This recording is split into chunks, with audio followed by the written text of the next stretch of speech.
Namo Namah Shri Guru Padukabhyam. But he must be punished.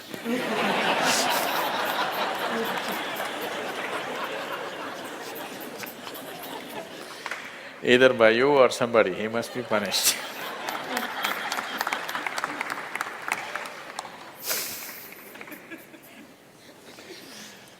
Oh, what kind of punishment do you normally give to people? Already enough punishment has been given, isn't it? Already it's been given.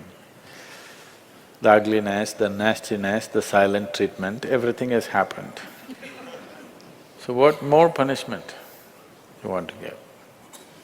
Your thing is there is no remorse on the other side.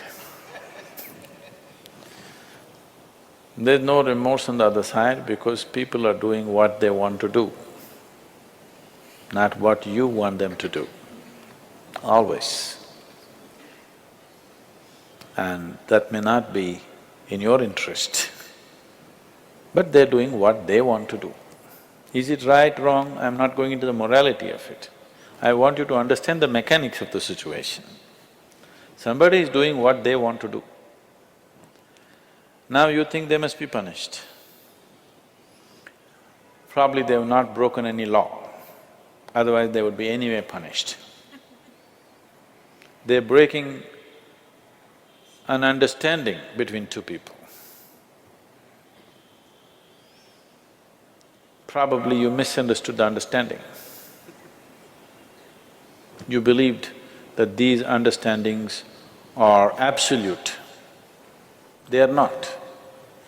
Nowhere in the history of humanity or today or in any time in future will human relationships be absolute. Though every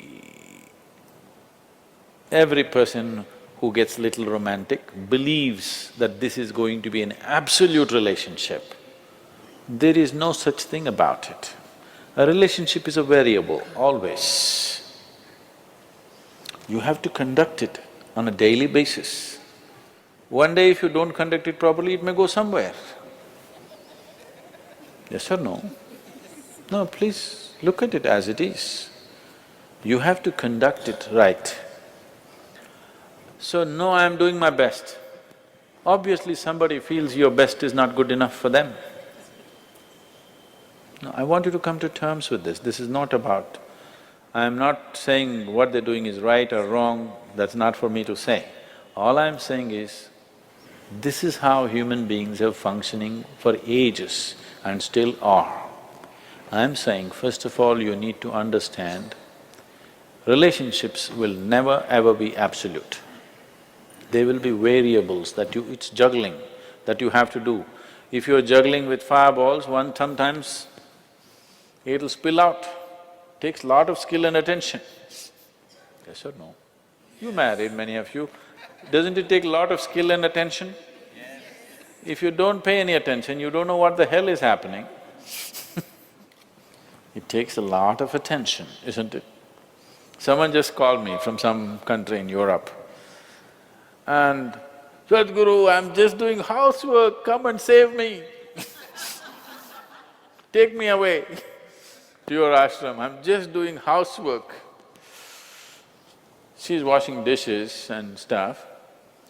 Well, very affluent, but has 4 children. So all the time there is something to do endlessly. And today the maid did not turn up, so you have to wash the dishes. 4 children are there, you got to wash the dishes, you got to wash everything.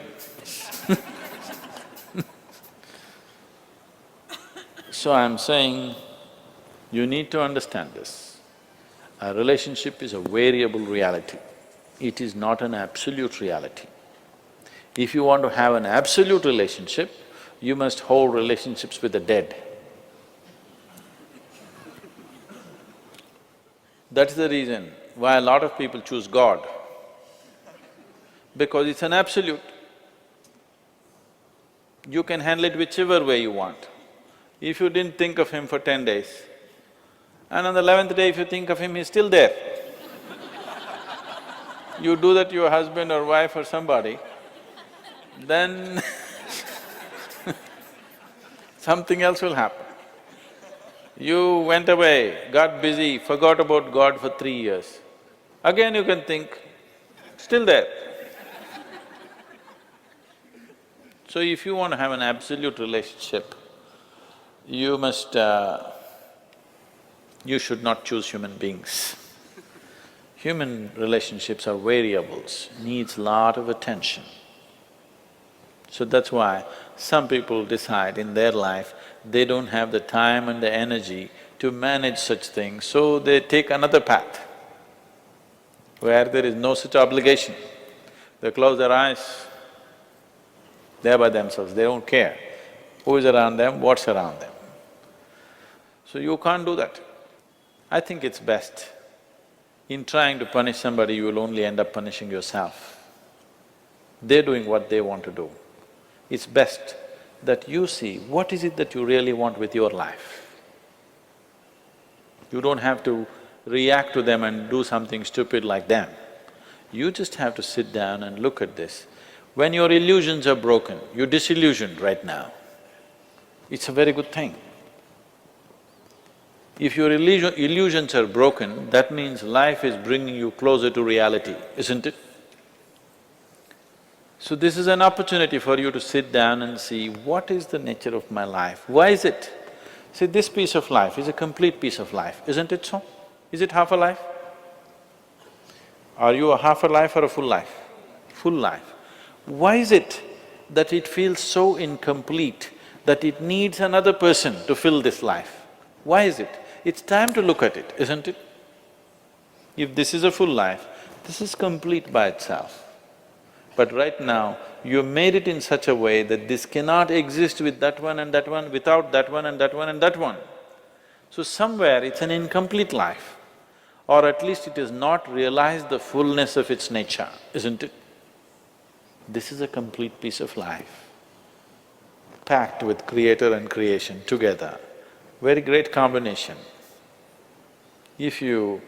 this is a time when life knocks at your door like this, it's time you look deeper rather than reacting and trying to fix somebody else. Punishing somebody else is not going to transform your life, not going to make your life beautiful in any way. Some sick satisfaction you'll have for 2 days, after that you'll feel guilty about that also. Yes, initially when this emotion is hot, it gives you satisfaction, after some time when you look back, you'll feel ashamed of yourself. So don't go that way. This is an opportunity. Somebody is opening up a spiritual dimension for you, really. Somebody is making you realize how fragile all these things are. They can cheat you, they can run away, they can divorce you, or they can fall dead, isn't it? If they fall dead, you wouldn't think that he cheated me. Would you think? No. But whichever way you denied, isn't it? The important thing is you denied something. How he did it is not the problem. He denied you something either by death or divorce or cheating or whatever you call it.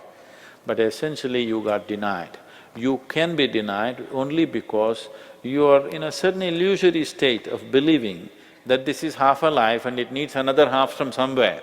No, this is a complete life. If you blossom as a complete life, you will see relationships will be of a completely different nature. It will be more of coming together and sharing, not of extracting. It has to transform. If it has to transform, you have to transform. This is a great opportunity somebody has given you. Stop using this word, somebody cheated me. Just say somebody is pushing you towards ultimate reality from an illusory state. We must thank that person. We must be grateful. Instead of keeping you in an illusion, instead of keeping you in your life for a whole lifetime, so soon they're making you realize this. Otherwise you will know this at the time of your death. Yes. You'll know at the time of your death, when you're dying, I'm scared, why don't you come with me? You'll say, no. So at that last moment, instead of knowing, it's better to know now.